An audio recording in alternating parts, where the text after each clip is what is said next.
June 11th, 1951. The airspace above the Korean Peninsula. Captain Ward Millar soared 22,000 feet above the Korean War. He was tired of this place. He was tired of putting his life in danger because the communists felt the need to invade every free country in the world. If their ideas were so great, why didn't they just let them spread of their own brilliance, rather than forcing them down the world's throat like a pathetic bully? He was tired of cramming into the cockpit of his Lockheed F-80 Shooting Star for bombing missions, now for the 30th time, and dodging flak and enemy fire.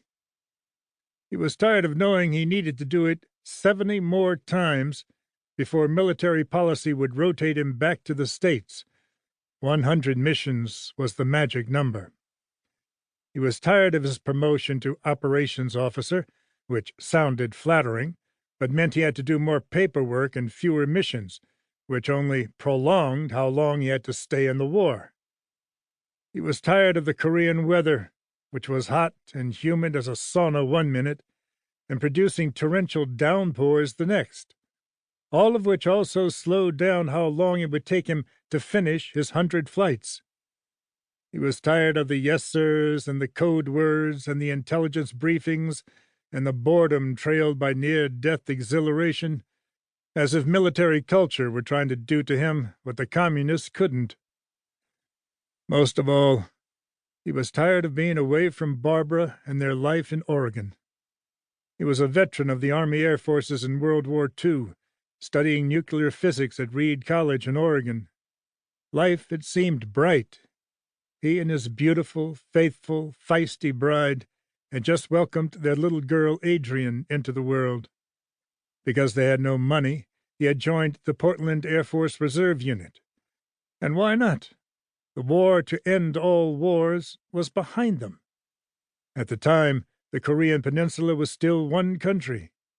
Yes, after World War II, the Russians had taken over the North and pushed it toward communism, and the United States had taken control of the South and turned it toward free markets.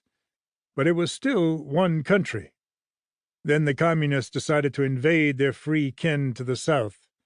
If they couldn't win the ideological battle with ideas, they would force the capitalists out with brute force.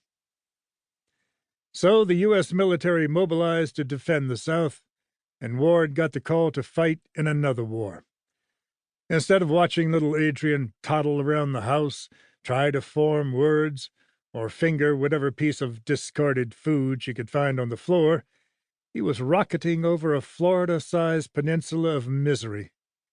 He'd managed to get training as a jet pilot while in theater, which was better than flying cargo planes, but that was hardly a great consolation prize.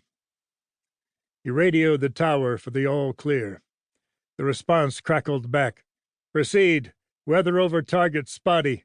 Expect worse on return."